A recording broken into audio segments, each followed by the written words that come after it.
Alright, with that, when I press yes, we're gonna start the timer. So 3, 2, 1, go. All right!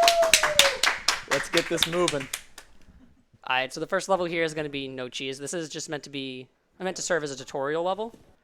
So just like the movie, SpongeBob's the manager and he has to go put cheese on a Krabby Patty that didn't have it. So this would be a great time to explain the 3 main level types of the game. The first level type is platforming, which is what we're doing right now. Another level type is driving, where SpongeBob and Patrick, together in the paddy wagon, drive through certain stages.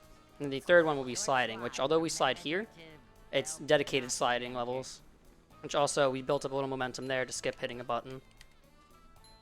So that's slide skip. And then next we're just going to climb up these boxes, get on a little piece of rock, and try to skip hitting another button.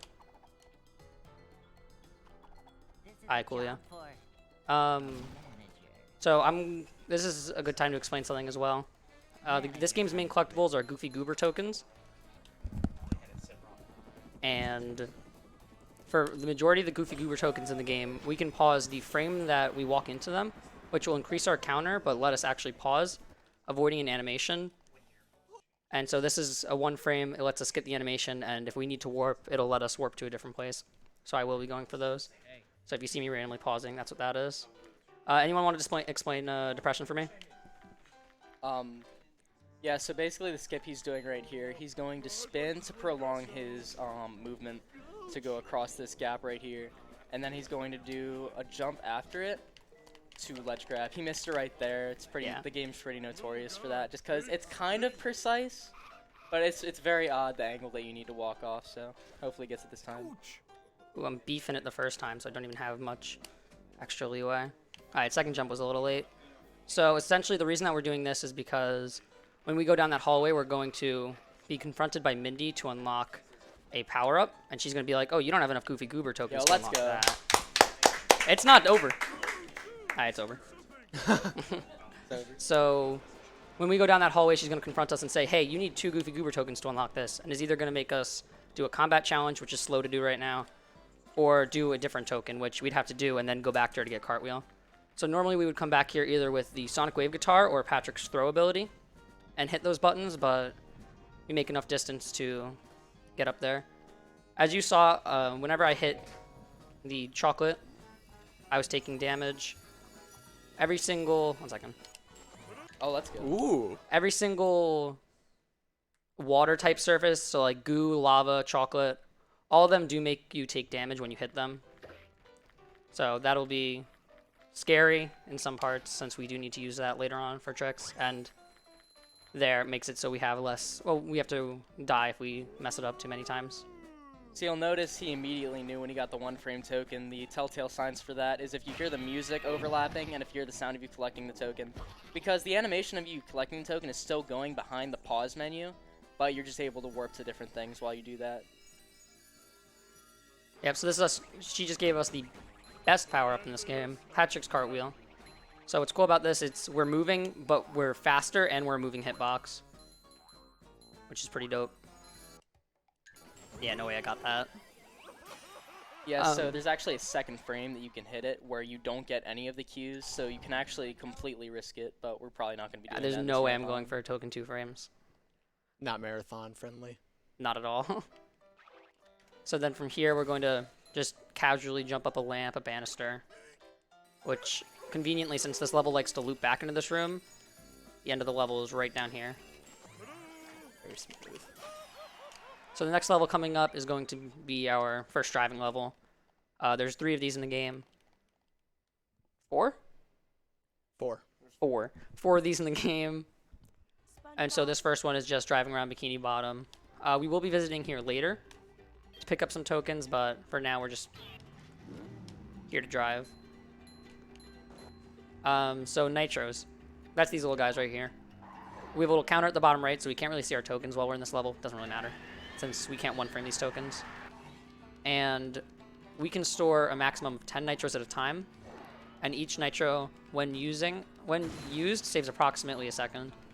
So you'll see that I'll be going for nitros that take less than a second to get, and I'll be using nitros to take a straighter path on off-road, since off-road does not affect you when you're using a nitro. Imagine like mushrooms in Mario Kart Wii, or Mario Kart in general, I suppose. A big part of the driving stages is just knowing when to use the nitros most effectively. There's a very specific route for it. You'll see boosted through that grass. That's because the grass normally slows you down, but when you nitro through it, it's like the max speed of the nitro, so it doesn't really affect it. So it's very optimal to cut through the grass like that. So thinking, yeah, I was gonna say it's about to annoy us. That P, this game has an upgrade point system where whenever you get a certain manliness object threshold, which is at the top right, you're rewarded an upgrade point.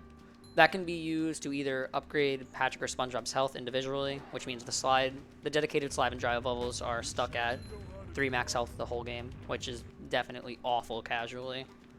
And you can also upgrade any one of the duo's abilities. So in this run, we'll be upgrading a couple things to help us.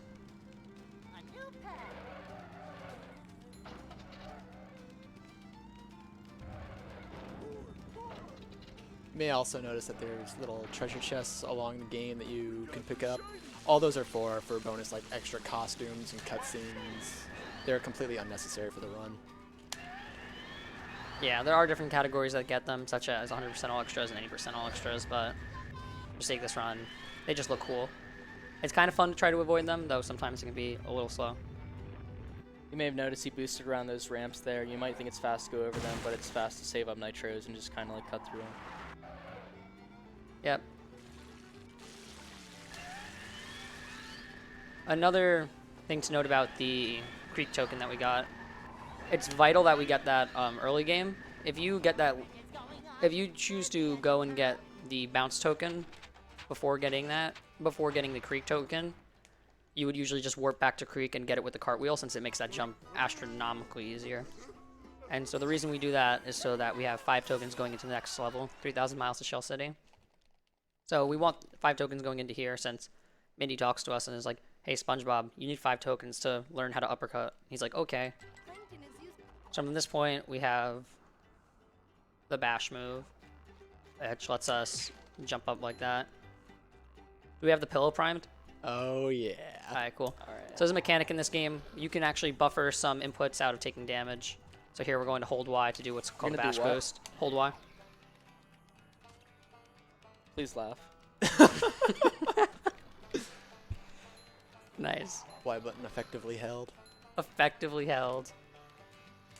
And that cutscene also that we saw introduced those enemies. Those are spitters. So this is just a little thing where we grab a weird invisible ledge. You can also do this on the left, and if you don't feel like doing it, you can also bash all the way at the edge, but it looks cool and it saves a little bit. Right side gang's looking kind of weak today. Yo, right gang, the ledge grab gangs have agreed that at least we aren't bash gangers. So basically what he's referring to, there's 2 spaces that you can ledge grab there. You can either ledge grab on the left or the right on invisible objects that don't exist. So some people think it's easier to do right, some people think it's easier to do left. I'm right side gang, but I thought that would be funny to say. Hilarious. I know, right? Nice. So what that was is we just one frame hit a button. Well, it's not not a one frame, but it's a very tight frame window. And what hitting that button does is actually spawn a token near the end of Bungie. So doing that skips watching a cutscene of a bunch of spring spawning, and also puts us closer to the token. However, usually once all that is done, we go to SpongeBob and then warp to Bungie, since there's a SpongeBob pad right near the area. However, that SpongeBob pad now we're going to get slightly later. So there's a token we just spawned.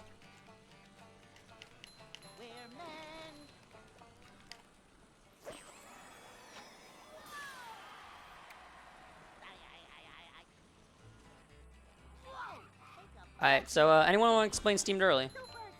Yeah, I can do that. Thanks. So basically, jumping into the goo there will usually hurt you, but there's a part where they didn't map damage for some reason, so he's going to go out of bounds. Flipping into the ground here and jumping, for some reason, detects you as on land, so it'll give you another jump. So he's repeatedly doing single jumps, and he's going to go right here, land on this rock.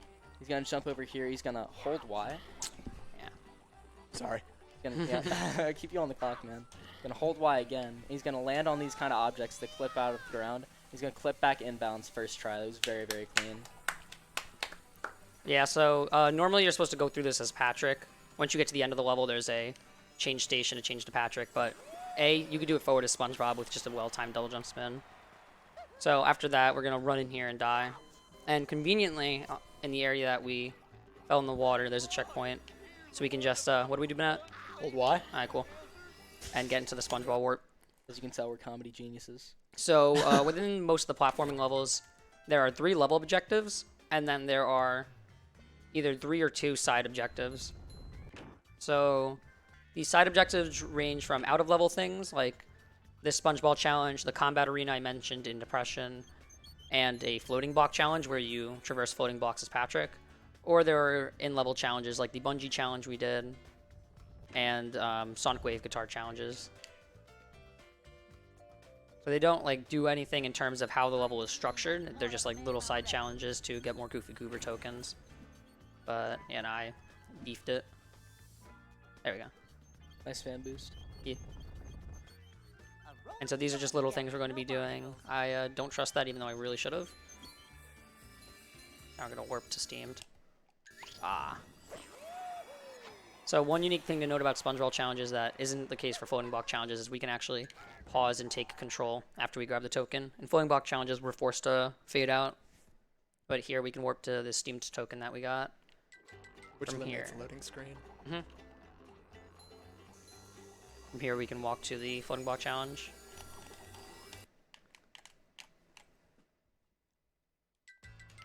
Alright, so this is the I've never looked at it in a full scale and realized how interesting this looks. This is the floating block challenge. Here we were Patrick, and we get to traverse floating blocks. Quick, Proto, say something funny. Poop. Okay, thanks. Good one. Comedy master. Killing it today.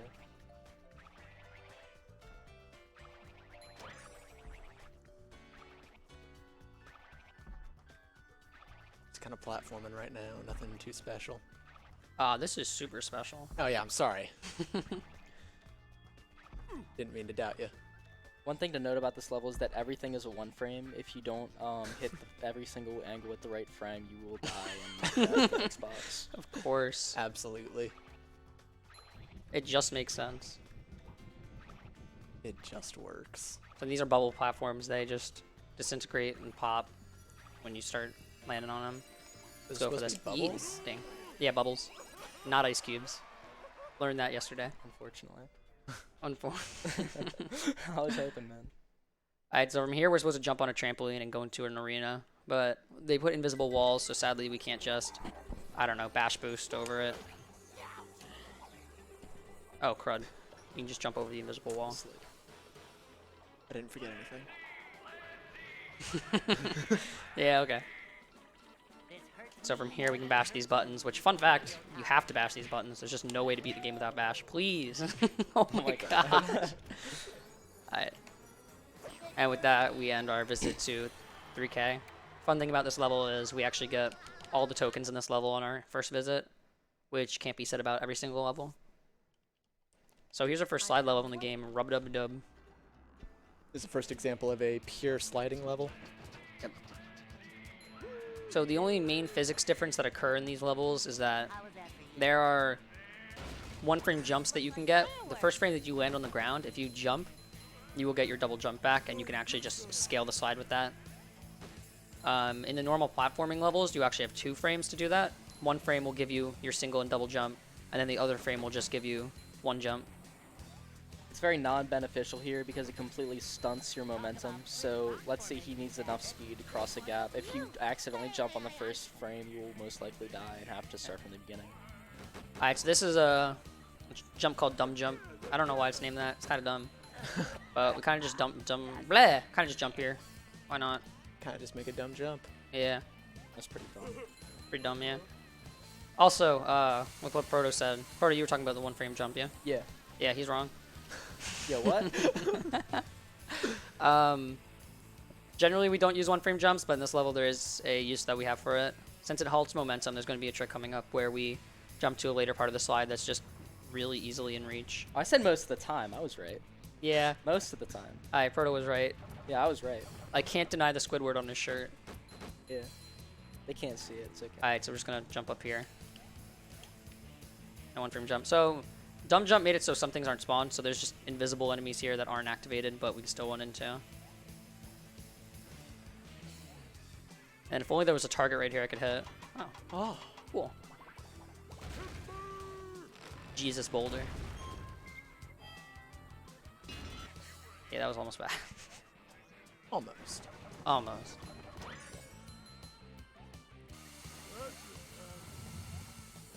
Alright, so I'll explain something right now coming up for the next level, just because I have to explain another thing in the level. It's very short, our first visit. So the next level coming up, the bubble blowing baby hunt. Sorry, I lost my train of thought. There's sounds in this game I've never heard before because I don't wear headphones. And I just heard it, and it freaked me out.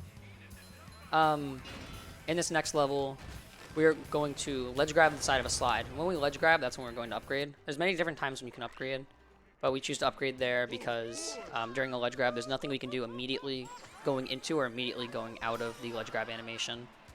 So we're essentially like not losing any frames upgrading during then, since there's no input we can do the frame before and the frame after we unpause.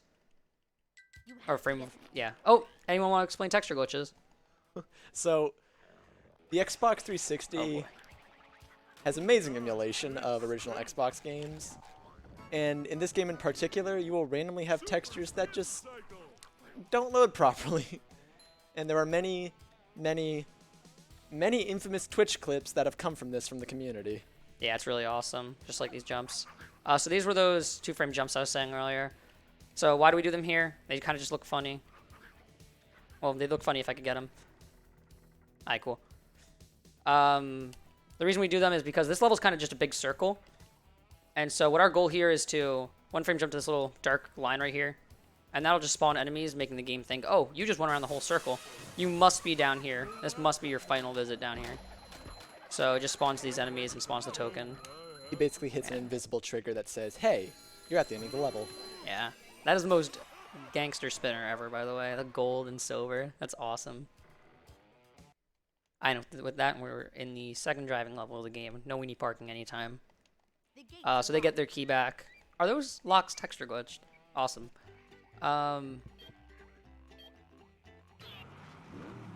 Yeah.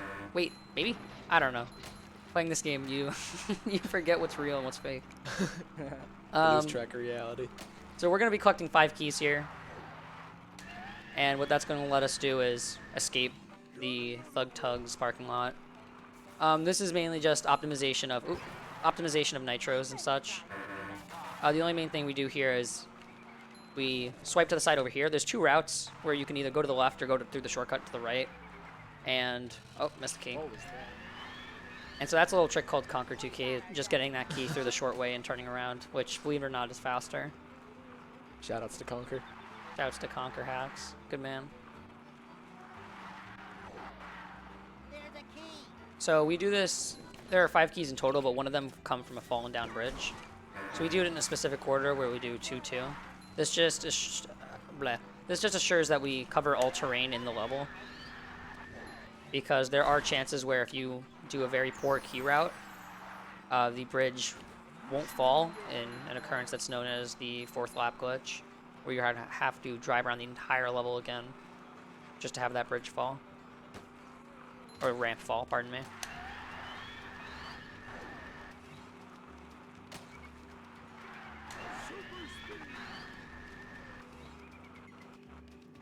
An interesting thing to note about that nitro we just collected and used, that nitro has a much smaller radius than most of the other nitros, so we really have to be on that. Generally with nitros you have to drive kind of close to them, but that one is really picky. Just does not want to be picked up.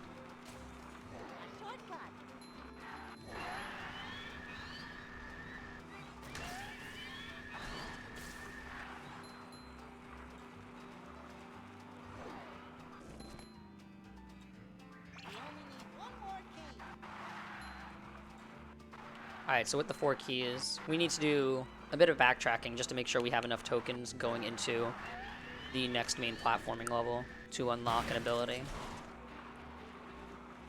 So since everything's based on like timers, the game actually won't forget how many keys we got and what keys we got. So we're just going to grab this last key and start our backtracking journey.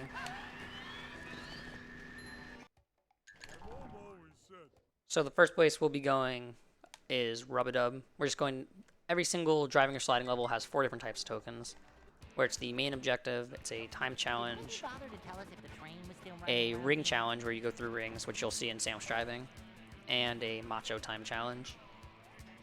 We do just the time challenge here, and although the time challenge and the macho time, assuming you do dumb jump, are faster than doing time and macho time on sandwich driving, you have to do it in the order of main level token, time challenge, rings, macho time. And if you do dumb jump for both the main challenge and the time challenge for this level, Rub-a-Dub, you actually can't finish the ring challenge because of some stage pieces that haven't been triggered because you completely skipped a target. Am I too low? Nah. That jump's kind of dumb.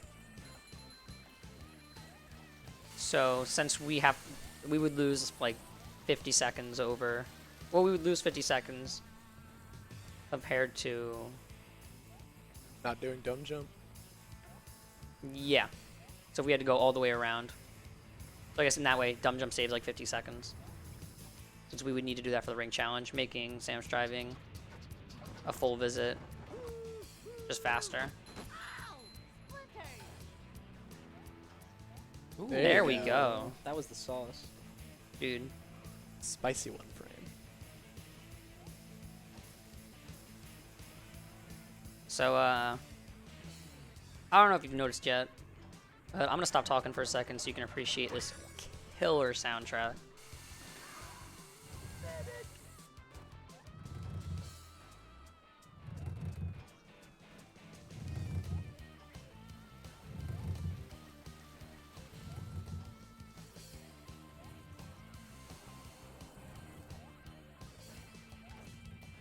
The guitarist is going ham. Dude, I'm going ham just thinking about it. This could be a 207. Nice. Very nice.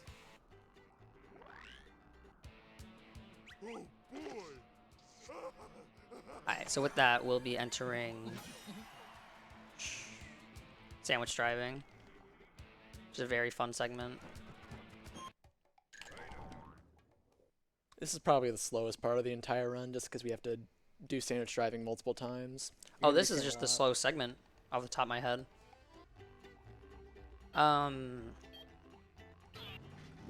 So this is the only time that we do backtracking for driving. The only backtracking the only backtracking to driving and sliding levels we do in this run are our visits to Rub-a-Dub and sandwich driving, and then we visit a later slide level to collect all 3 of the tokens since it's really fast. Like I'm saying, a minute 30 per token. Well, a minute 30 for time challenge token. Oh. Wait, what other extra did I get? I'm mad. You got one in No Weenie, I believe. Yeah. Oh, yeah, the one under the... Yeah. You're right. So the time and the Macho Time Challenge are going to look very similar to our first visit here, considering our first visits here, objective was get to the end. It was just our way to get out of town and start our adventure.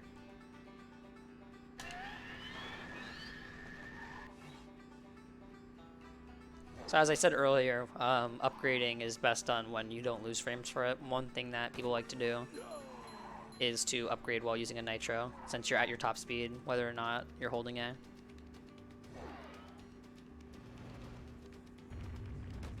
If I recall. One thing you might have noticed is that the nitros are actually the formula for nitrous oxide. So I think that really proves that you need to be extremely smart like Chatter to run this game. Yeah, for those that don't know, nitrous oxide is the it's commonly known as laughing gas. So we're just boosting along with laughing gas, having a good grand old time. Really fits. I actually did not know that. It's very clever. I thought they were just triangles made out of circles.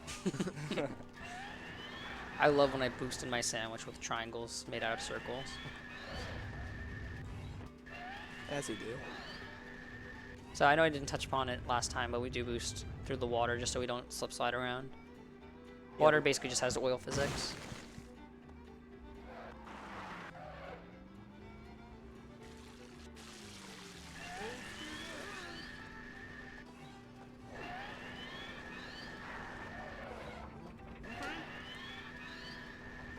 It's going up. There's the edge of town. Dang, nice.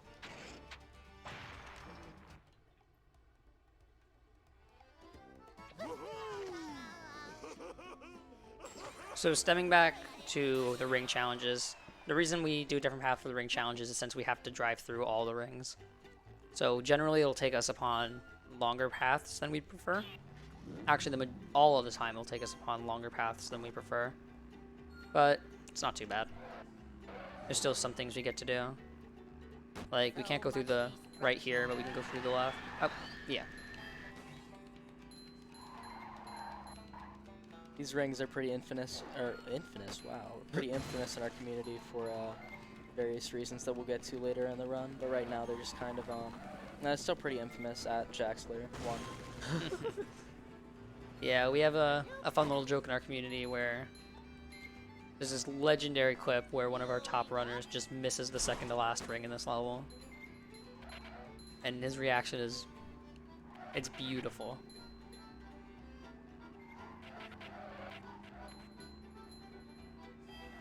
So this nitro usually isn't faster to get when you're here for your time challenges, since it takes more than a second to get and then go upwards. But for this, since we're already going down the path to get the ring, slightly faster to just make sure to stay on the left and get it.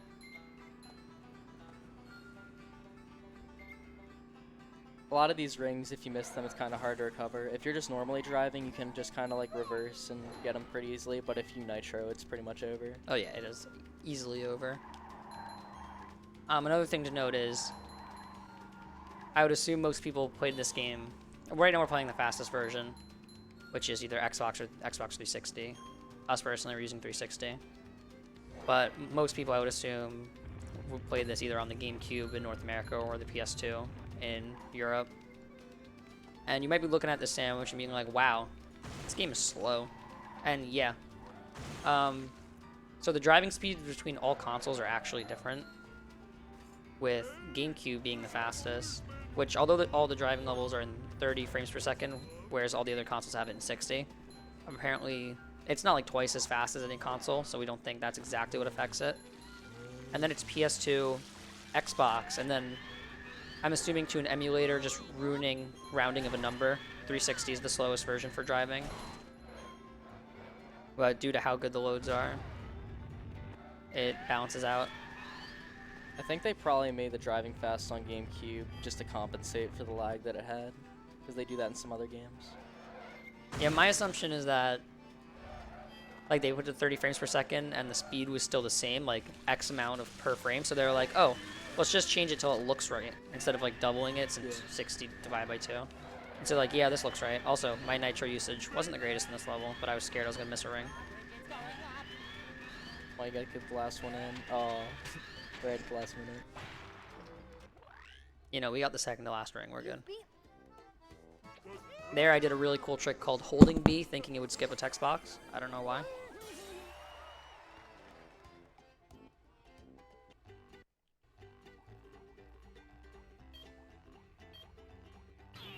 So every single driving level has the same music as each other, and every single sliding level also has the same music. Well, sliding has the same as sliding, driving has the same as driving, and every other level in the game has its own unique music, which all of it is really good. Some of it's really weirdly atmospheric for a SpongeBob movie tie-in game, but still sounds killer. Yeah. A new path.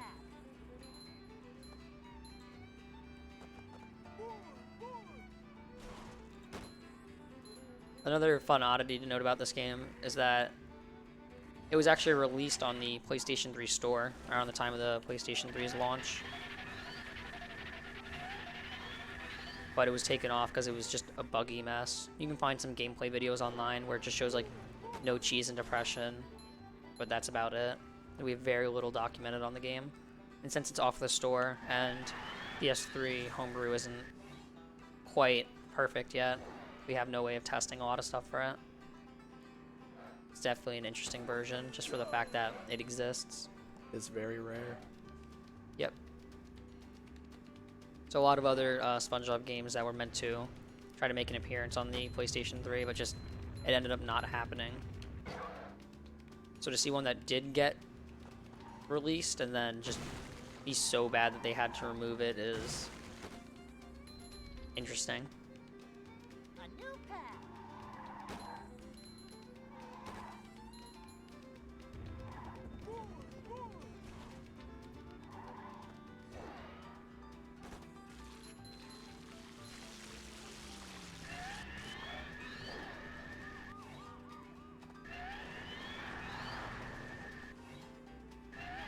The cops are there because SpongeBob stated that you don't need a license to drive a sandwich, but he was incorrect, so you're actually fleeing the cops in this level. Oh, he is very wrong. You if it was a sandwich, yeah, sure. If you're gonna fit in a sandwich, good luck. To be honest though.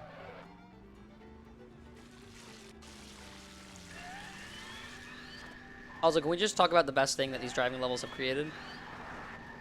Look at Patrick putting his arm behind SpongeBob, like, guys, Spondrick, my OTP. Banette, we call that cute? Oh, that's totally cute. Maximum cute. Almost adorable. Almost, but not quite. Almost. Yeah, to celebrate token, SpongeBob, you know, laughs, kisses out. Patrick just falls on the ground. He's ecstatic. Alright, so with our backtracking done, we can hop back to No Weenie Parking. And since we got all the keys earlier, we will talk to Mindy for her to be like, hey, get those keys, please. But yeah, we have them. So we can just drive through the open gate.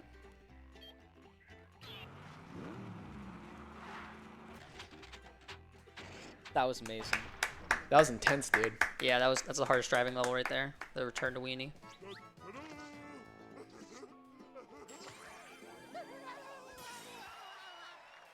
Alright, so here's the first boss fight of the game. There's 4 of these.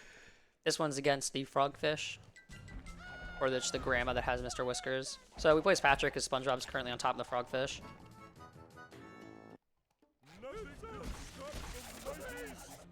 Ooh, okay. So the frogfish's main attacks are lunging at you and then sending the grandma to get you, which in the beginning lunges at you. So the reasons, ooh, I didn't make him run far enough. Yeah. If he doesn't run far enough upon the course, then he does not let you get a hit. So the reason that we upgrade Cartwheel and Slam is that Cartwheel, we love it. Slam, we also love it, and stuns enemies. Oh, I gotta just do that. What the? Huh? What? What? Did I thought it's okay. Huh?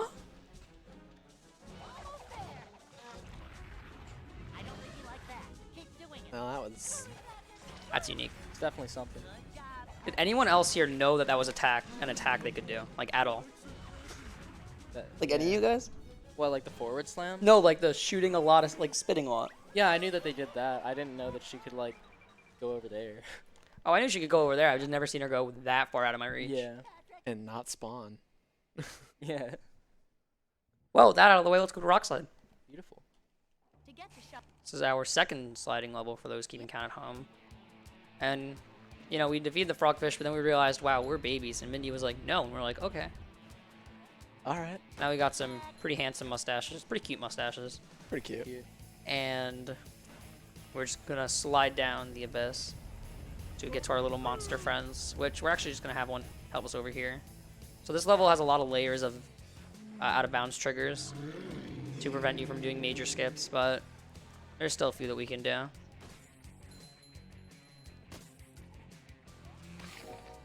Dark. French.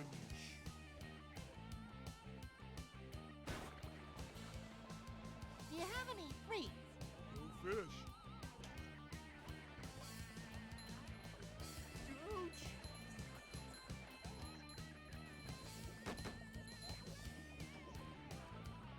That's a pretty big skip right there. Wait, is that a skip? Yeah. Oh, I did that casually. I have no clue. Yeah, pretty big skip, you know. Yeah. I'm a gamer. Save time without even knowing. I'd like to quickly point out my favorite texture glitch I've ever seen, where the inside mucus of that beast is just the Goofy Goober token texture. Beautiful. Happened to my boy Tedious. One of my favorite texture glitches, although like they're not the coolest or wackiest, it's there's sometimes just texture glitches where the texture is a frame that you paused for a one frame, whether it be the bounceless bash one frame or token one frame, and it's just like, why does the game have that stored? In what world does the game need that frame stored? Alright, but yeah, this is a pretty easy level. No, it's not. It's a pretty family-friendly level. Not too scary. Not too scary at all. Going down a well, the I level's mean, kind of scary. it's just a kid's game. Yeah. You know, what could be in here that? There's nothing that could possibly happen.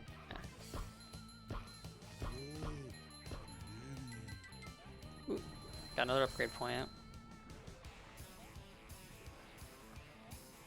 So one thing you might not notice about this is that we have a lot of things just routed in terms of getting manliness objects.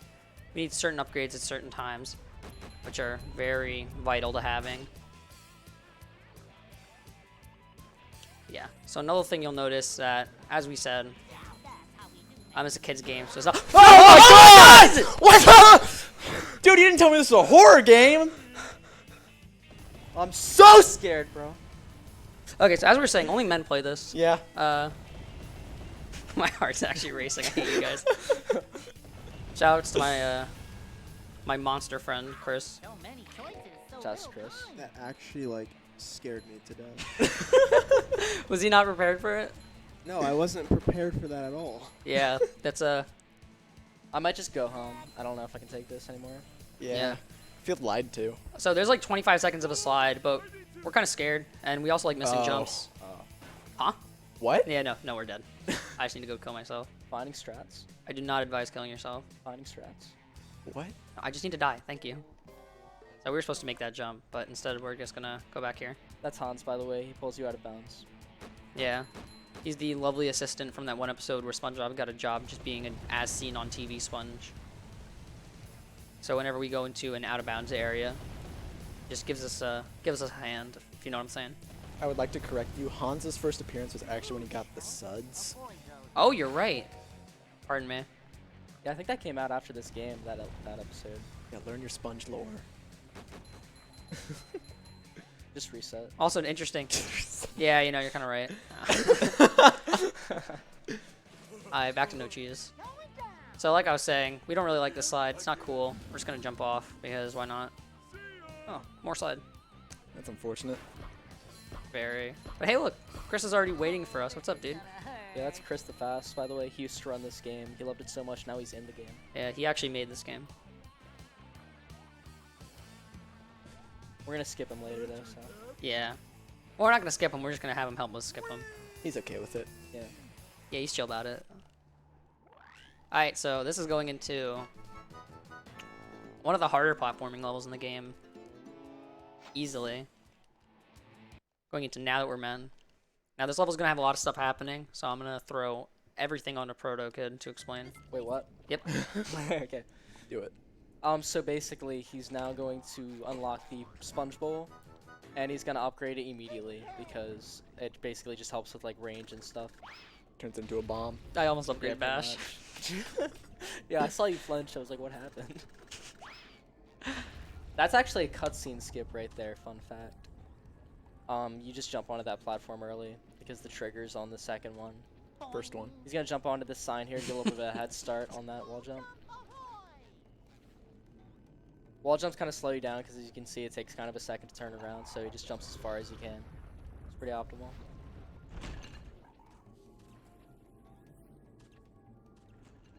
Here's another skip right here. You're supposed to hit that button, it plays a whole cutscene, but he skips that. As you notice, he's able to walk through Patrick and that monster there because they're supposed to despawn after the cutscene. Can't hide from me. We're men. Sadly, the music in this level is kind of low, but if you ever want to give it a listen, the name of the level is Now That We're Men. It's atmospheric beauty. Oh, it's very good. Monster sick. Unfortunately, the game doesn't have the actual "now that we're men" from the movie in it, but I'll take this. I mean, I kind of prefer not having it in it, just for the fact that I don't want another copyright claim whenever I upload a PB, That's fair. which is twice a year.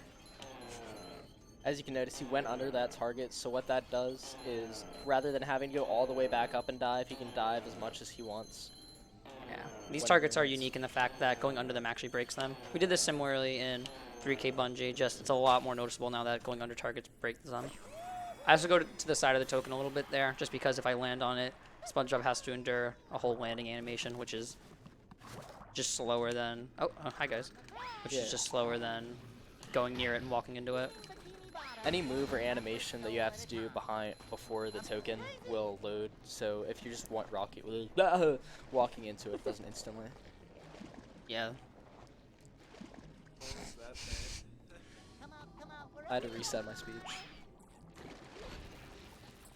I'm not feeling like a game of catch right now.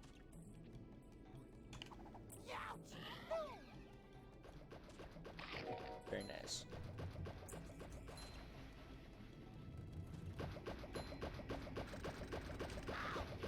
Go forth and prosper or something. Just kind of killing this monster to progress to the stage. Pretty casual at this moment. Not really. Generally, he generally takes 6 hits from bowling it up the ramp. But us doing it from... Well, and 3 hits with the upgraded bowl. If we go close into upgraded bowl without rolling it up the ramp, it still takes 6 hits. And will take 12 if you don't have if you have unupgraded. So we do it from back there to ensure that we get... ensure that we only have to do 3 hits. Yeah, the range of upgraded allows you to stand from all the way back there, and then the hitting him triggers you to warp over there. Hey, this is great. You really gotta try it. I just skipped an entire puzzle that I still don't know how to do casually. Just kind of hope I do it right. I've gotten stuck trying to play this game casually. Yeah. Especially if you're trying to get every single Goofy Goober token. It's like... So here's Chris skip. That's Chris. We're going to double jump. Buffer a bash boost. Jump to land on him and take more damage. And buffer another bash boost, which will let us get this token, which normally we need to return to as Patrick and throw one of these throw fruit in the lava to turn it into ice. This monster skip, we kind of just do some bashes, which skips us having to change into Patrick. First stuff. try is very nice for that. So every time I bashed there, that was buffering a Y input, as Bennett hopefully showed you guys. I'm doing my job. Who wants to explain this? I can explain it. Yeah. So basically, all these blocks are on a cycle, and there's spikes on the end of blocks that'll hurt you. But the momentum of the block turning, if you actually cartwheel into it, and then get a 1-frame jump to increase your double jump, you'll have enough speed and momentum and height to get up to the token and skip this entire level effectively. This is probably the hardest trick in the entire run. Well, 100%. Getting this 1-frame is very difficult. You need to press A at the very end of Patrick's damage animation to give you 2 jumps rather than 1. So you essentially get a double jump in the air.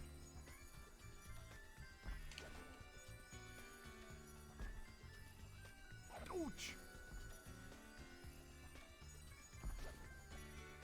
Frame is very tricky to get, especially when you have latency to adjust to. Ouch. Ouch. So when I have 1 health, I just die there, since it's a lot faster than falling down and taking death by Hans. Yeah, you have to fall a little bit before Hans drags you out of the way. Ouch. Jumping, jumping. Pressing it too early? Not jumping, so I assume that's what it is. Oh. Ouch.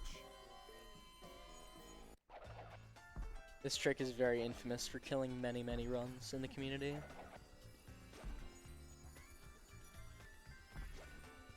The ultimate choke point for the top players. Oh yeah, absolutely. Oh. Oh, Ouch. great.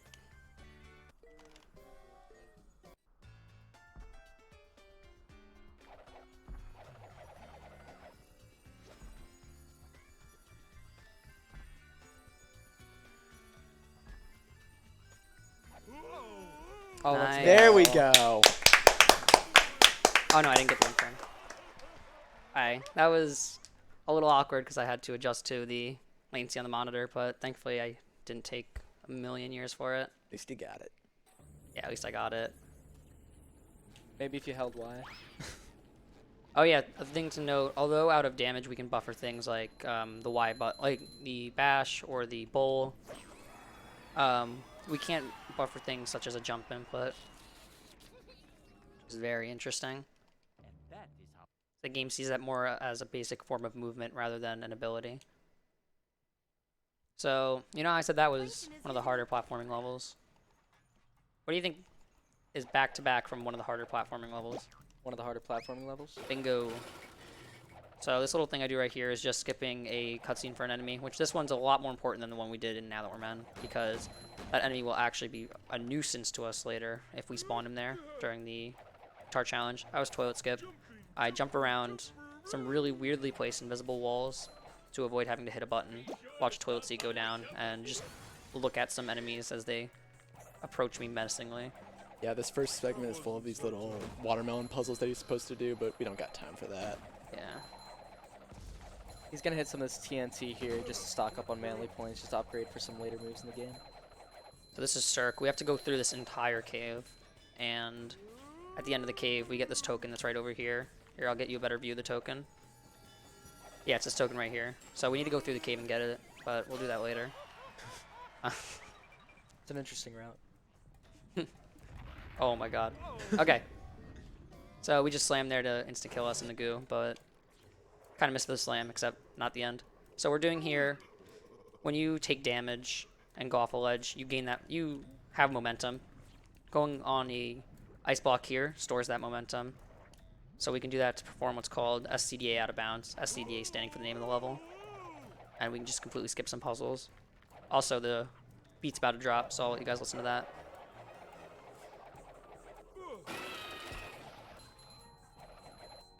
The manliness has landed. Come to the So from here we need to unlock the SpongeBob warp, which we're just gonna... Ouch. Okay, so they hit me, not the melon. Also, if you're wondering why I didn't have momentum there, I was ledge grabbing, so that overrode me taking any momentum. So why did I cartwheel there? There's just a big trigger there that unlocks the warp for the SpongeBob pad you might or might not have seen. And for some reason, if you go near the SpongeBob pad, you do completely miss that warp, since the game always expects you to go from the side that we killed ourselves toward. So we just go over there and die to come back to a checkpoint. So that slide jump thing also applies to your stationary movement for platforming levels. If you jump on the same frame that you land, it's only your double jump animation, so you can't do two jumps. So that kind of messed him up there. Yeah, that happened with the melon, but thankfully I figured it out. So remember when I was really bad at doing slide jumps in the bubble blowing baby hunt? Well, I got some news for you. We got round 2. We got round 2. So this is, I almost just said Cirque du Moise. This is 3 meter. Normally we're supposed to go in there and do a bunch of stuff. Like hitting buttons, jumping on some garbage, and dodging some spitters.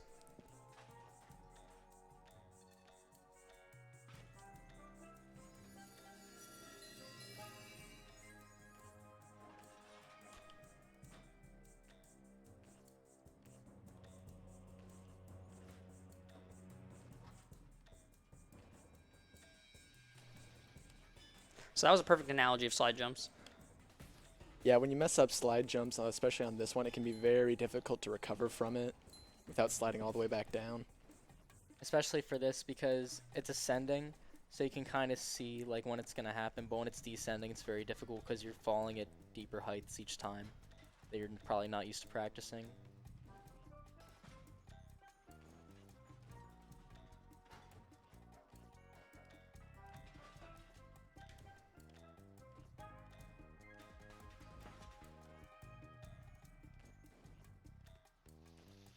Also to note, these are a lot more jumps than we had to do in the bubble blowing baby hunt. Oh yeah.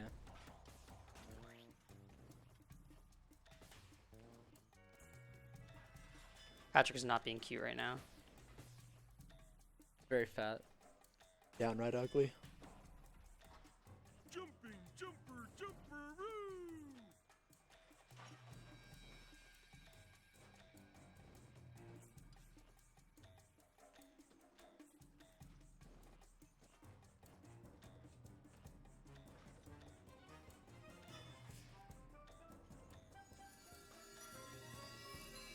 There we go. Ooh, there you go. Nice. Yeah, pardon me about that. Yeah, again, adjusting the latency can be kind of tricky. So once he found that rhythm, you could see, and he pretty much nailed it. Yeah, this slide is a lot more consistent than the one in Bubble Blowing Baby Hunt. So generally, if you can get a good rhythm going, that can carry you. We're going to get a ledge grab here and warp to the floating block platform right there because we are in range to get the warp. Much like the SpongeBob from earlier. Yeah, but the SpongeBob will just be visiting later.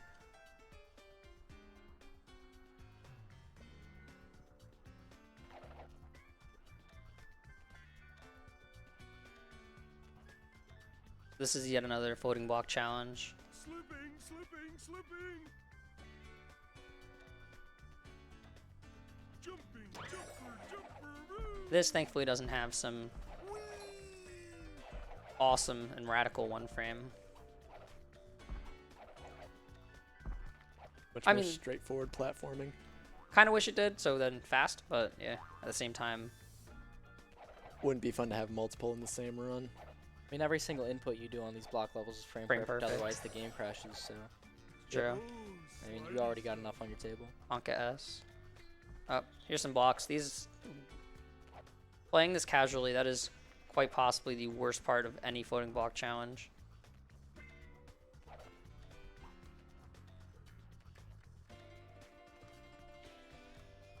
I'm just gonna wait this out. I was practicing, not having fun in this level, even though it's just raw platforming. So these are floating blocks with spikes attached, not specific bouncy blocks that have spikes. So you can actually go in between the grooves of the block of these spikes and still hit the bouncy block without taking damage. But if you hit the spike, it can send you off in wacky directions. That was really solid. Yeah. Pretty cute. Very cute. So out of that, we're actually put on a pretty good cycle for the next section. Just gonna ledge grab here since we really do not want to throw a melon at that TV. We're a fan of TVs here at SpeedGaming Live. Big fan. So we also don't want to throw it at this button because, again, we're a big fan of buttons. So we're just going to wait for it to float down to us. We can show our love and appreciation. These buttons, though, these buttons are, I don't know. Called me fat in 3rd grade.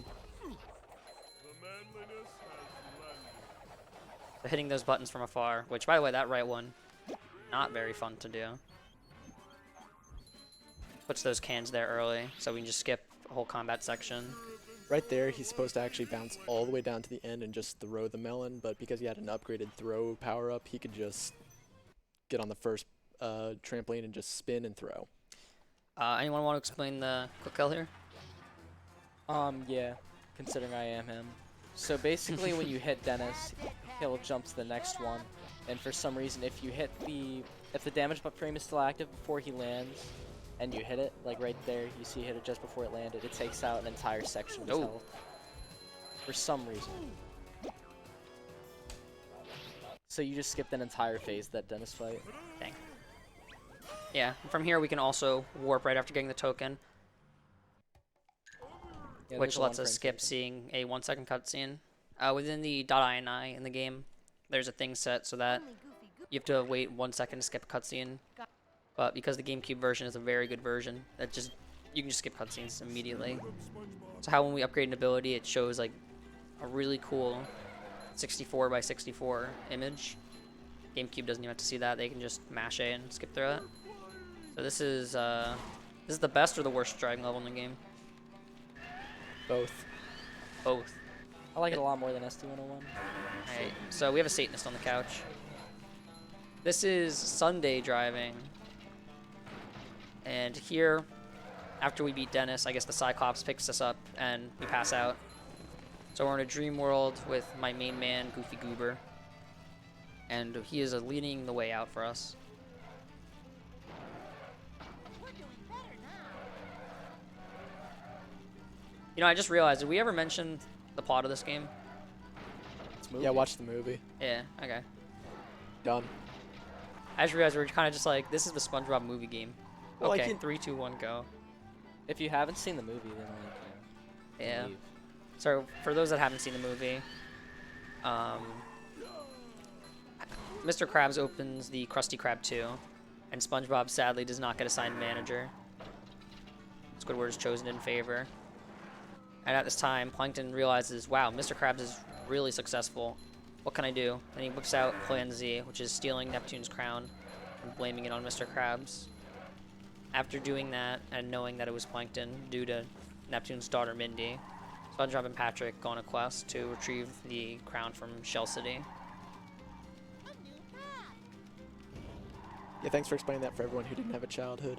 Yeah. Yeah. By the way, quick mention, no, this was not in the movie. I'm pretty sure me and a friend went through it, and like maybe 7 levels are actually in the movie. Should be like no cheese, depression, BBBH. yeah, BBH, Neptune, Frogfish. Kind of, now that we're men. not now that we're men.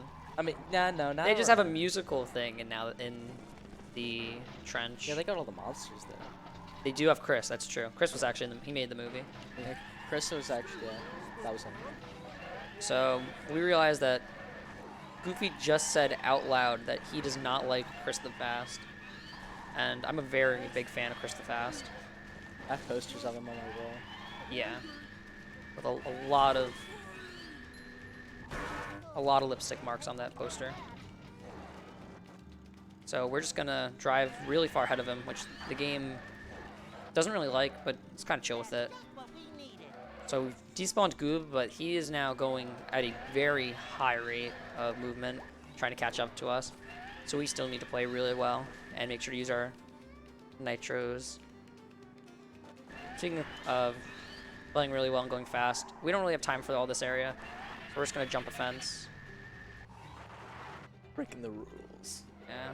Yeah, one thing I don't like about this level is you have to go after, like if you're playing like casually.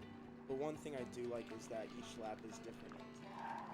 Because you go through different. That's a very good point, actually. That's pretty cool. SD101 can't say the same. Yeah, but SD101's relaxing. It also doesn't have laps. That's true. But it's the same one. Yeah. One thing that is kind of annoying about this casually, since you do have to chase him, it kind of feels like you're doing a level with 2 time challenges and 2 ring challenges. And the first ring challenge just does not make you very happy. Yeah, so normally we would have had to go up on a water side actually to keep up with him, but since he's out of sight, out of mind, we're good to go and finish the level. So if you're actually too slow, he will still accelerate way past you, which actually has you still lose and have to redo the whole level. If you get the token, there's sometimes where it still does give you the warp for googly eyes and smelly knickknacks, but if it doesn't, it doesn't. And for those that don't know the movie, Shell City is a gift shop. So we found the crown that somehow a single cell organism sold to a human. And we are continuing forward, trying to return that crown. Our goal here is to create a little pathway for ourselves and to escape through the top window. So doing that by draining some faucets and knocking down some lamps. So there's a faucet over there we also need to get. And a route that was recently discovered. We can kind of just go over here and die. And as long as we jump really early when we spawn, we avoid watching a cutscene that says all faucets turned. Oh, is that the new route? Yeah. We need to take some damage here. So we really don't like SpongeBob and Patrick right now. I wish this place had something to read. Alright, so really we took damage to die to this. So dying here, since we're on the red wire, actually spawns us on the red wire's checkpoint, which is really far ahead of what we want. What's really cool is that the time challenge that the developers got, that they put inside a secret area and playing topless, actually requires you to do this to even meet it, which is really cool to see that they know their own oddities in their game and get good times with them. So what he actually has to do to finish this level is there are 4 targets on each, or there's a target on each different wire, and he has to hit all of them to drop the lights, which allows SpongeBob and Patrick to get out of Shell City. Yeah, Save the town of Mr. Krabs. Indeed. you know it. Faster, faster! King me.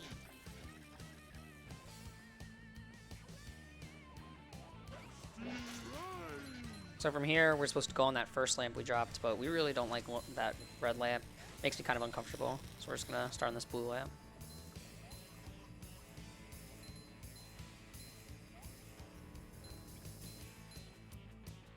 And with that, we are out of gas. And even though we had 2 really hard platforming levels back to back, the game decided to give us a really long break with a boss, driving level, sliding level, and now going into our next boss, which is again Dennis, aka Proto Kid. Yeah. So we're gonna be using similar mechanics to the first boss, where we damage him while he's in the air, kinda like in that animation, so that he takes double damage, and we're just gonna keep wailing on him with bowling balls. This time, his health doesn't always display correctly. Oh. Okay, still got that. I'd like to just point out this is the greatest boss arena in video game history. David Hasselhoff's Harry back. Absolutely. Fred. How you can one-frame tokens. There's also a way to do it in these levels where you press A to skip the short cutscene right there, then immediately press the start button the next frame, but I missed both of them, which is a shame. So this is the last sliding or driving backtracking we have, which is to Gask. Ooh, that purple is a texture glitch, and it looks snazzy. Chaz Purple Foundation. Shouts to Purple Foundation. He's currently the any percent world record holder. He's an absolute madman at this game. So the route we're doing here is generally just the fastest way to get to the end, since everything's already dropped. There is a faster way to do this first part, which requires us doing one-frame jumps up this yellow wire. Which we do like 6 or 7 in a row. Oh, I forgot to hurt myself, so I'll just... Oh.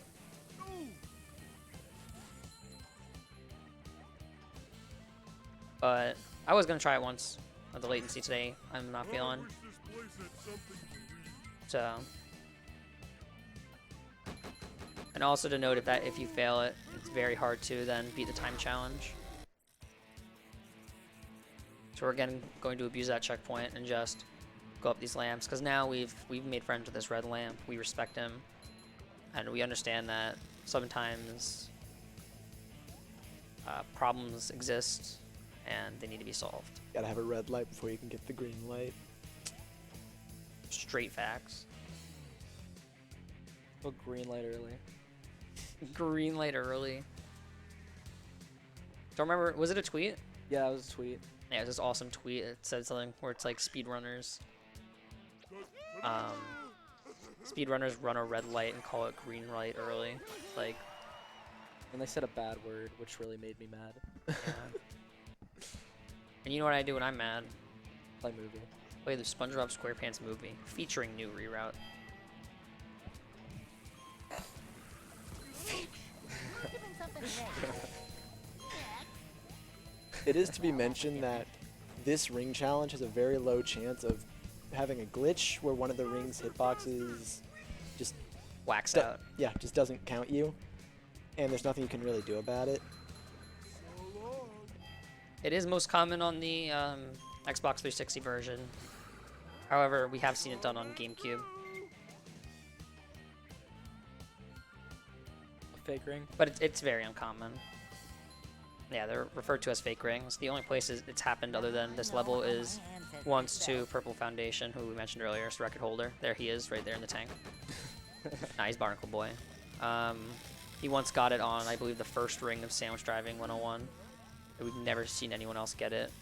So that's also created a legendary clip. Thankfully, though, if that does happen, this is a very short ring challenge. It's definitely the shortest sliding or driving ring challenge in the game. However, later there are guitar ring challenges. which are slightly short. Well, not slightly, which vary, but one of them is definitely shorter.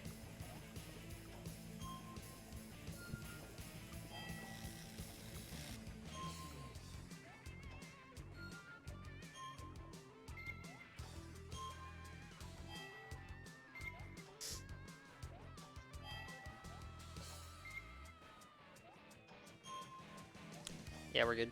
Cool, yeah. No fake ring? Nice. No fake ring. Fake ring. I have had something similar-ish to me happen in a guitar challenge where I didn't really get fake ringed, but I just did not go through a trigger that was supposed to open a door, so I had to restart the challenge. Now again, we're doing the Macho Time Challenge, which is going to be identical to the Standard Time Challenge, because hey, if it ain't broke, don't fix it. Except I'm actually going to take damage ahead of time so that I don't have to waste time on those gas spewers, or water spewers, pardon me.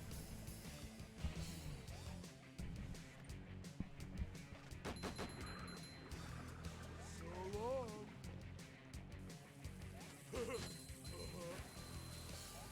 Oh. Alright.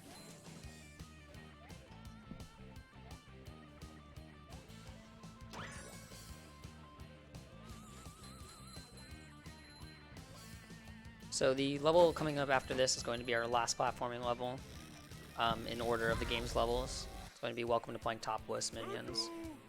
And it's going to be just Bikini Bottom completely taken over by Plankton. And in that level we unlock the Sonic Wave guitar.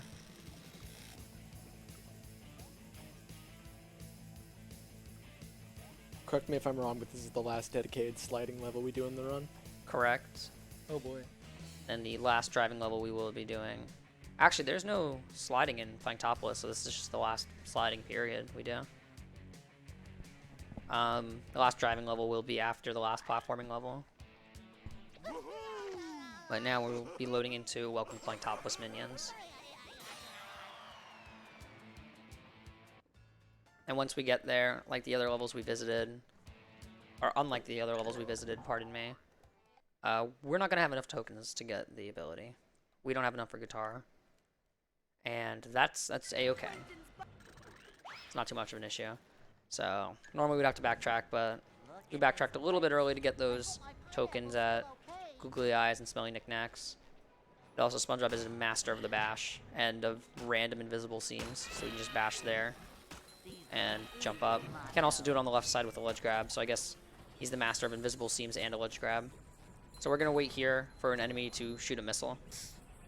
Just don't want it to annoy us when we're doing this bungee challenge, because this cycle is, if you mess it up, it's not fun to recover.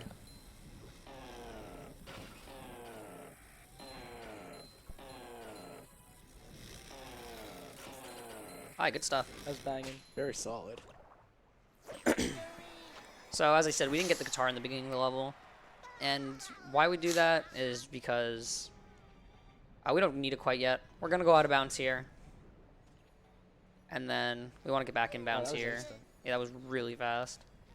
And so we just skipped a wall jump section and having the guitar statue, which we don't have guitar, so we can't particularly do that yet. So the reason we do all this is it's a lot. We have the option to just get the tokens here and then warp back to get guitar. Just like That's walking first. on ice cream.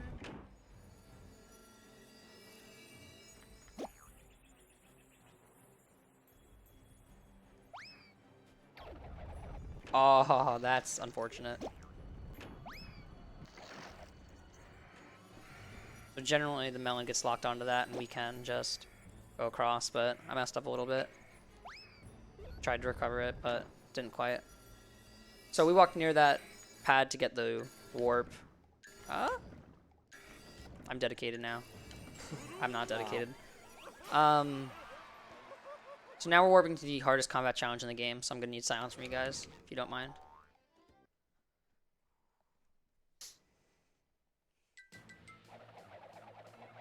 Yes! Nice work. Holy crud. Dude, that was pixel perfect. Let's go. It was a pixel perfect. That was frame intense. Perfect, sub-pixel. Interesting to note, this is the only combat challenge we do as Patrick. So it's pretty gruesome. So after doing that, Also, combat challenges we can't warp out of. We have to load out from. After doing that, we get spawned right back to where we are. But we need one more token to get guitar. So Patrick's going to use his big meaty arms and ledge grab us out of bounds. Nothing special is done there. Just, you know, just a ledge grab.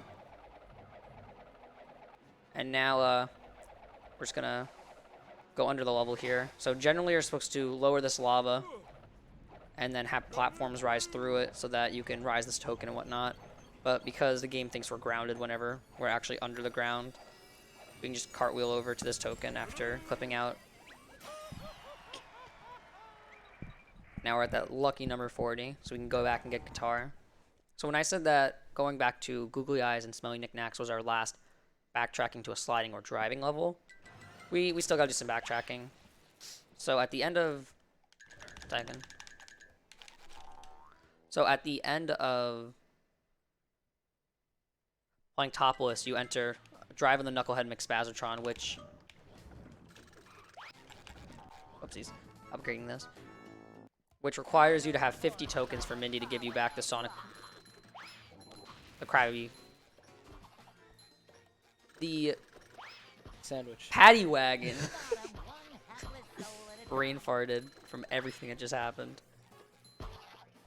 So we need to go back and get just enough tokens so that we finish playing topless with 50.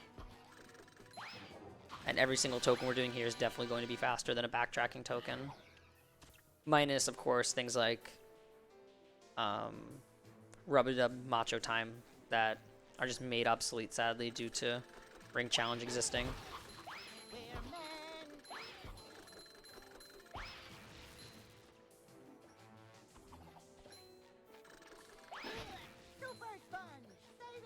Jaxler said he wants you to do GGC. Oh, of course, easily.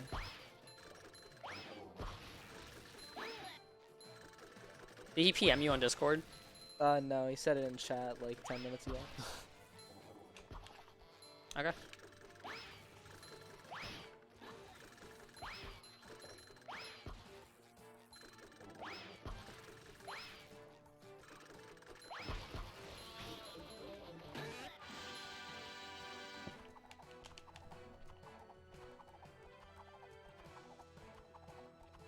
Yeah, so that'll be an interesting thing to show near the end.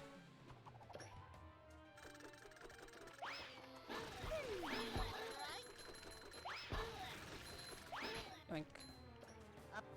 So as you notice, we're killing a lot of enemies, but all of them are worth like 1 just because of how early this is. If for those that don't remember, this was the challenge right next to the challenge where we bounced on those trampolines. So this was our other option if we wanted to get cartwheel early. We had to do this, and we had to do the bouncy. Or that's what you would do normally. But then it was fine. Do you need cartwheel actually to finish the first level casually? Yes. Okay. Because those walls that you break down can only be done with cartwheel casually. I believe so. Thank you. And now you can spend those, I thought. I don't think so. Well, I Maybe. know the wall you can break down for ounce of bounce you have to be able to do without cartwheel. Wait, no you don't, because you can do combat then do it. Yeah, we come back later to do combat just because you have the upgraded moves. It's a lot faster with upgraded bowl and upgraded guitar. Level You used to actually do was in this. the movie. Pardon? Level actually was in the movie. Yeah, this. Aye. So in terms of where the token is on the menu, this is actually level 5. So now we are sadly loaded back into Depression, which we want, but we're in the wrong place. So we need to go load to the Sonic Wave Guitar Challenge. So we're going to be doing all the Sonic Wave Guitar Challenges, and these are essentially ring challenges where you use the Sonic Wave Guitar. They're all done as my man, Bob.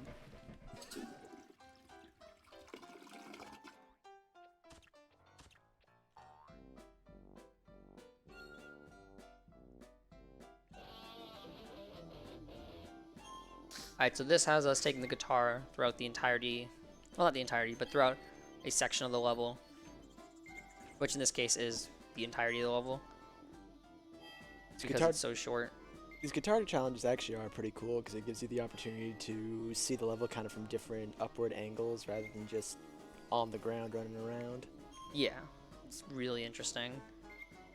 One thing that's definitely annoying about it is if you don't upgrade guitar, it just has this annoying just whine throughout the entire thing because I guess they never designed that sound to be repeated. But hey, they made a challenge that had it repeated. To upgrade guitar has a barely noticeable, if not even noticeable, sound. So that's just getting the last tokens we needed from Depression. Now we're going to go back to Bubble Blowing Baby Hut. But we did nothing there. But we have guitar. So we we unlock the warp for the Sonic Wave Guitar Challenge. So why is it useful that we can do this? Well, we can now do the entirety of this level backwards, minus the combat challenge that we don't do since it's slow. So we'll be showing that after this guitar challenge. Oh, I shouldn't have walked forward. Pardon me. It's the same level we skipped the entirety of by going up on the slide, so we're just doing it backwards now because going up that slide actually unlocked the warp for this guitar challenge. No, unlock. Yeah, I thought I said upgrade. Unlocking guitar gives you the warps for all the guitar challenges. So in Depression, for example, we didn't have the warp for it until we unlocked the guitar. Oh man, I was not aware of that. Yeah. False information, don't listen to me. Dennis knows nothing. So if you haven't played this game, you're not gonna recognize anything that we're about to go through. But that's completely fine. Granted, with Depression, it was really similar, where we did like 3 rooms and we're like, well, we're done, and just yeeted. If you've seen the movie, remember the lava in the bar? Oh yeah, That's my favorite. my favorite part is actually the combat pad that's just sitting there in the lava section. I thought that was pretty cool, yeah. Yeah, it's an iconic piece from the movie. I like the part where Patrick murdered everyone. Me too, dude. You guys also remember the floating ice blocks? No, I remember the rings though. That was a big part of my childhood. That's fair. Just kind of floating in the background.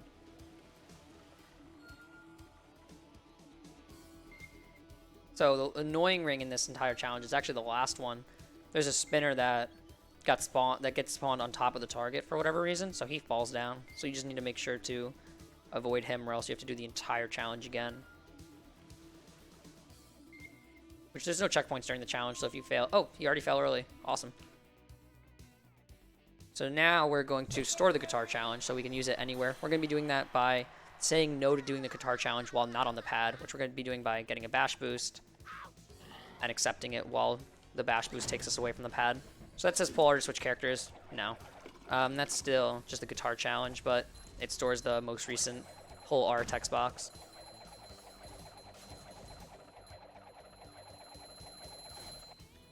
So now we're just going to be doing this all as Patrick. So the reason we need this, there's 2 separate reasons. One, it will let us get a checkpoint and actually come back as SpongeBob, which will allow us to do a challenge with SpongeBob that's a lot faster to do with him than Patrick.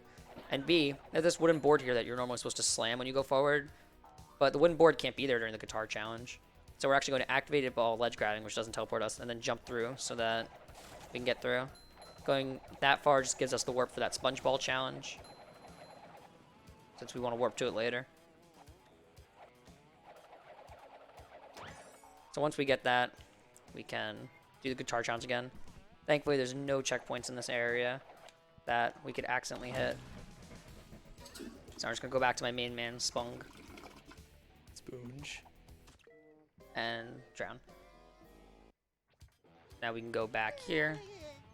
And normally, there's a challenge where you throw melons at buttons as Patrick. But for some reason, they also programmed, hey, these can be hit by the Sonic Wave guitar, which is the case for a lot of things, surprisingly. So we can hit those buttons and just get the token. They don't expect you to be in this section as SpongeBob, but since he came back, he's able to do that with the guitar storage. So there's a lot of options for going back and getting a different token, but the faster one that I do now is actually warping as Patrick and using that really cool... Okay, so as I was saying, we're just going to go this way. We're not going to do a really cool damage boost. We are going to recover from a not cool damage boost, though. So generally, you can actually get a damage boost and use the floating ice block back there, like we did in Shell City Dead Ahead. Also, this texture glitch rocks. A big fan of the letter R. Oh my gosh, and the crates? That's awesome. Not my movie. Hashtag not my movie. Yeah. So generally you can use a damage boost to get over to where we slammed and through that enemy easier, but didn't feel like it. Game just wanted me to go another way because I messed up. So we can actually upgrade throw, which will move the hitbox farther through and hit this button. And hitting that button opens that gate so we don't have to do an actual challenge that normally is a 1-frame challenge. Or it's something similar that we do in Now That We're Men Floating Block Challenge, but instead of cartwheeling into a spike and double jumping, we hit goo and double jump. So now we just work back to the SpongeBob challenge. This is what we went in that little inlet for earlier. And this is generally a pretty tame challenge. There is a super fast cycle that I think only 3 people have gotten. But I'm not even on pace for it, and I've been moving relatively well. So that can tell you how actually insane it is to get. Vacuuming up manliness, even in the corners.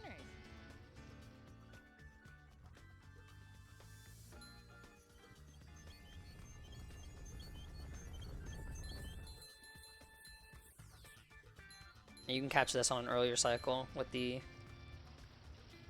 really fast cycle, and it's really cool to watch.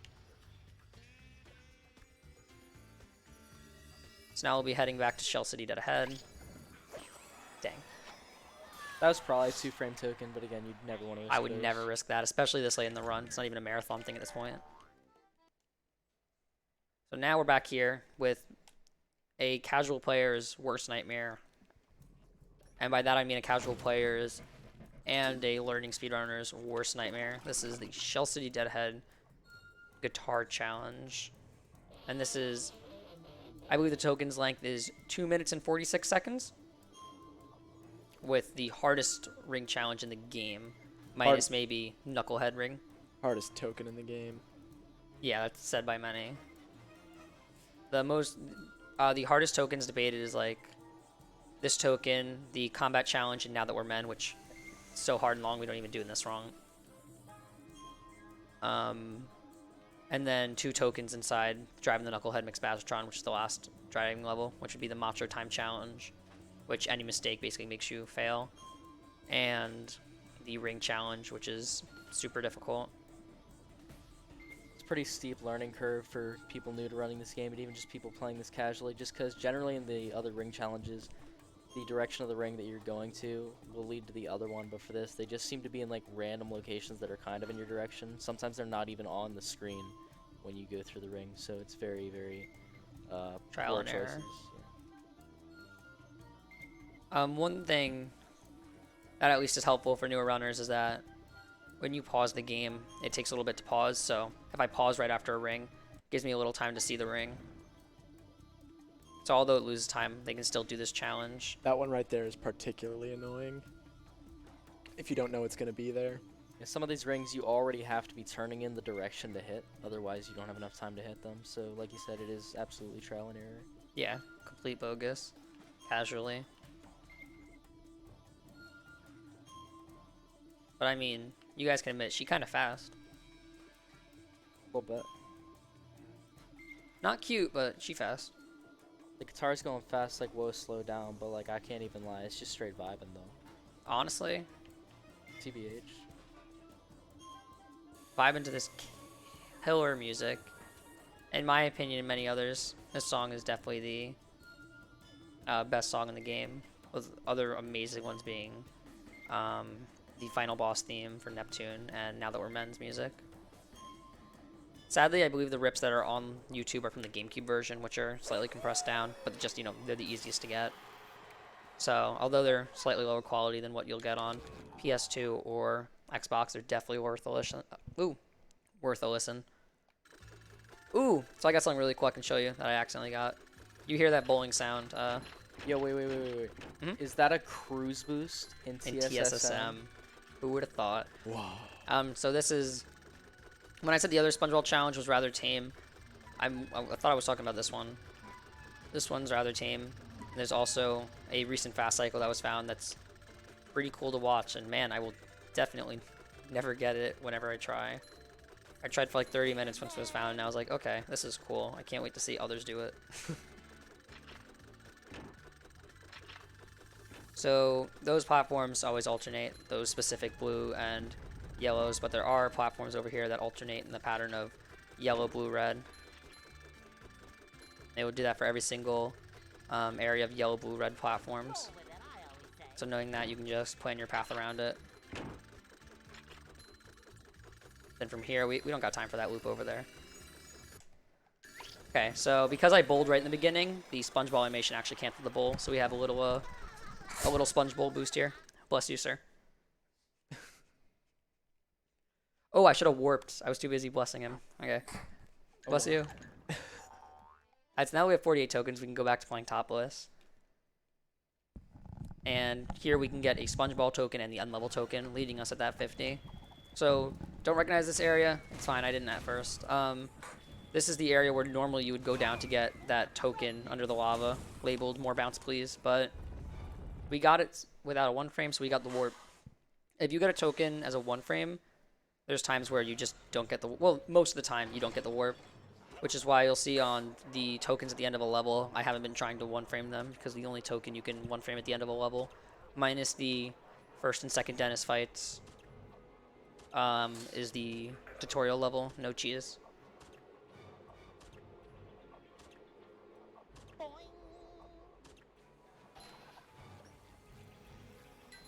From here, we're just gonna have someone hurt us for style.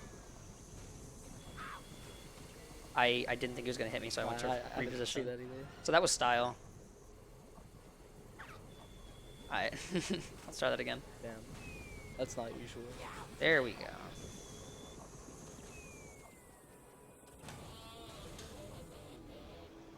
So wow, there's a little button here. I wonder what that does. Oh, SpongeBob. So there might be a little trend with backtracking and doing SpongeBob tokens, but this is the hardest SpongeBob token in the game. Actually, we're not joking this time. I know the combat challenge was a little bit of a joke, but this is not. There's fans. There's wind spewers. I was going to call them fans, but that'd be a little confusing. We got to do a little bounce here. Just doink.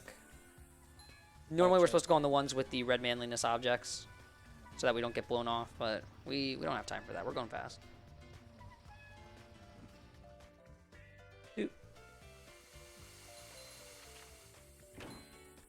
I didn't make. Well, yeah, I could have made that. I should have went for it. Slightly faster cycle you can do, but someone would have been very mad at me if I went for it and didn't get it.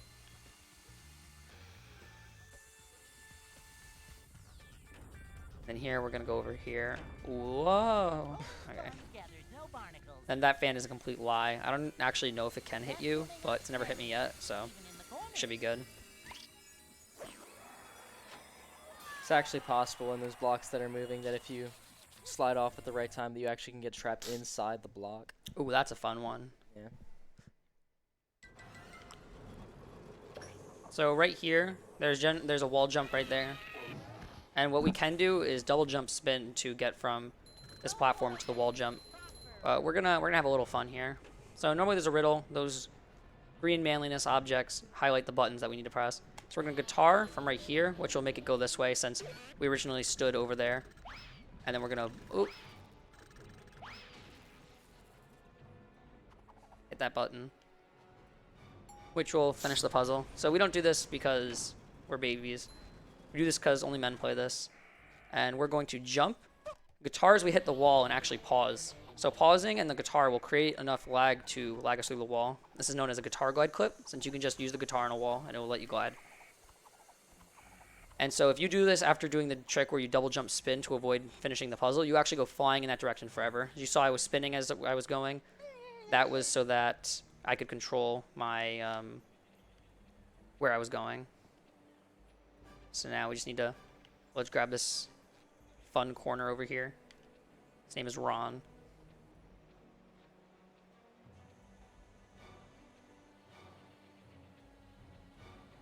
Ron doesn't like me today. He doesn't like anyone.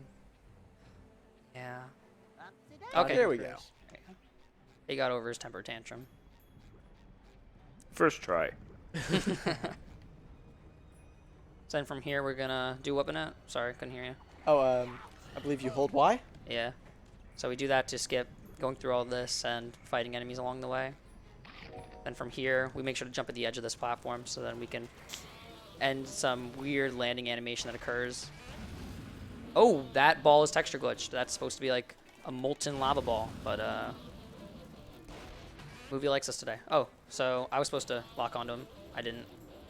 So I got really excited about that lava ball. Solid. And so with that, that's the end of Welcome to Planktopolis, minions. There's And- actually. Go ahead. Sorry. Sorry? All right. There's actually a hard lock that can happen there, where if one of the balls pushes you away from the token, you actually can't collect it because the game makes you stand still. Yeah, so you will have to completely reset the console. So that's one of the reasons we have save game on. Stuff like that can happen. The Xbox 360 version also has a chance to just randomly crash at points because Xbox emulation is beautiful. That's a texture glitch. That's awesome. So this is the last driving level of the game. What's really cool to note about this as you watch is that it's basically Sandwich Driving 101, but backwards and completely different. So some things are very similar and you'll notice in structure, but other things are just like complete reimaginings of what an obstacle is supposed to be. Like where this hole fell, and you're supposed to drive around it with water. Now you have TNT, you have oil, which serves the same purpose. You have a bunch of stuff, and it's very cool.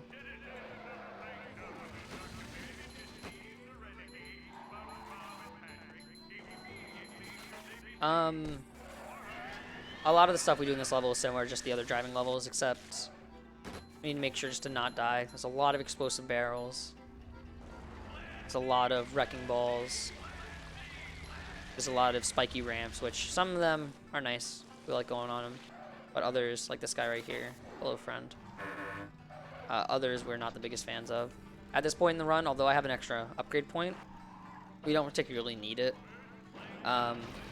Some top runners don't even have that extra upgrade point at the end of the run, just depending on what manly stacks they decide to hit during sections like Rock Slide. Extra dodge. So newer runners like to use that for either a health upgrade to help with Neptune or a spin upgrade to help with, well, Neptune. I don't know where I was going with that. So now we're back in that park. Remember that beautiful place? Oh, we can just cozy on through.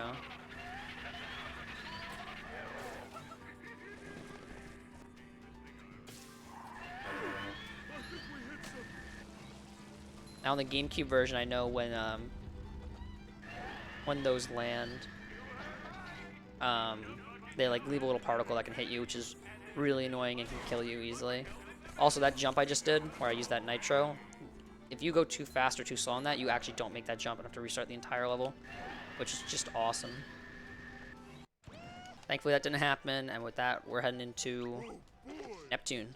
All right, let's make it happen. Final boss time. So, does someone want to explain the cycles while I do it, or you guys gonna make me do it? You got this, Manette. Let's go with it.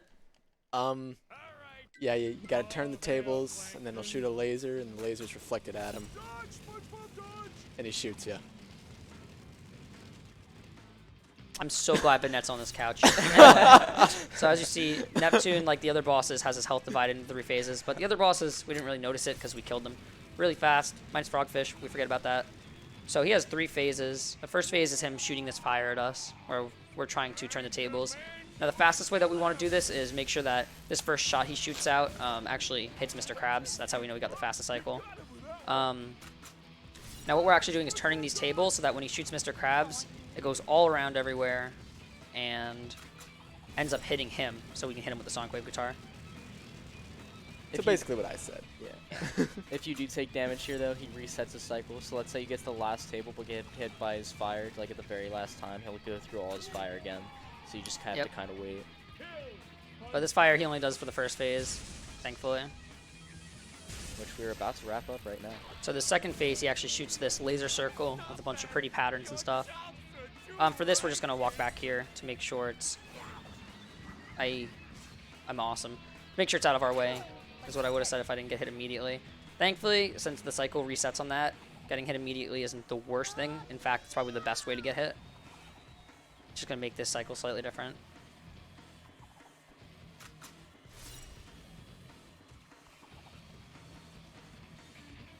So I'm just going to make sure to wait out here. Since there's a little grace period after he gets mad, just run behind Mr. Krabs. Destroy SpongeBob. That's it, SpongeBob. You got it. Alright, second try. So now let me explain it. Generally, putting the lasers behind Mr. Krabs and then behind this table over here makes it so it's out of the way for these two far tables. So this is generally what I would consider the easiest phase, just because it's really easy to manip where these go. Although it's the same for the fire, like you know how to manip them, it's still very dangerous playing with fire. So in the last phase, 4 drops. So Neptune can kind of float, so he's fine. And we have to flip these tables. Thankfully, these electric circles are just circles now. However, there are spitters. So because of how his attack cycle works, us killing these spitters really doesn't lose any time. It just, sorry? As long as he shoots Mr. Krabs with his first shot from his sniper trident, that means you basically didn't lose any time. In SpeedGaming too, we like to get a little bit edgy. We're breaking copyright law right now. Yeah, sorry guys. According to YouTube, so. Viacom is not the biggest fan of us, nor is Paramount. Don't worry, it's the game's fault. Dude, you can't blame movie. Chris made this. Oh yeah, sorry. Sorry, Chris. Sorry, Chris. Shoutouts to Chris. Again. Shouts to everyone in the movie community. Bunch of awesome dudes. Like American Cheeseburger 213. My personal favorites in chat. Especially American Cheeseburger. He wished me luck right before the run in DMs, and I was like, yo, thanks, man. Meant a lot. Love you, You're a dude. SpongeBob movie fan. Name Love all everyone you. in the community. And so, with this last hit, this concludes our run of the SpongeBob SquarePants movie. Time. Yeah, What? How do we do? Not bad. For how Floating Block went, I expected a lot worse. Just a few things to wrap this up. These cutscenes are awesome because they're just a bunch of stock photos. Like, there's a picture of Squidward that they use that is actually on Proto Man's totally legit Proto SpongeBob who? shirt. Proto Kid. Dang it. Thanks, bro. He devolved from man to kid. Yeah, unfortunately. That they just use of Squidward. There's fish that are a bunch of different. Like, there's 5 of that same gasping fish. Like, 5 of that same fish that's just standing still blankly. Oh, Mr. Krabs is gonna start with 1 arm and he's gonna gain 2. Yeah. So he's actually a starfish crab hybrid. Actually, yeah. There it is. Yeah, but in reality, huge shout outs. Huge shout outs to the SpongeBob SquarePants movie Discord. Just all the guys that run and enjoy watching the game. Bunch of dudes. Especially, we have a channel specifically for these awesome texture glitches called Uncanny Valley, which is a treat in and of itself. So love all you guys. Big shout outs to Tedious. He couldn't show up here, sadly. He was supposed to be doing this run. But there were some circumstances where he couldn't show up. So it's pink controllers for you, Tedious. Love you, man. we love you, TDS. You're the best. Big heart. Hearts in the chat for Tedious. Big Y. Now go outside and get some sun. And just shout out to everyone who's helped with the development of this game and the growth of the community. It's really awesome to see this here, and it's really awesome that I'm able to show you guys this on the game's birthday. Isn't that crazy? October 27th? 15th year anniversary, dude. But yeah, 15 years of movie. with that said, that's the SpongeBob SquarePants movie. Actual Chatterteeth. Proto Kid. Oblivion North HD. Black Magic Banette. And yeah, thanks for watching.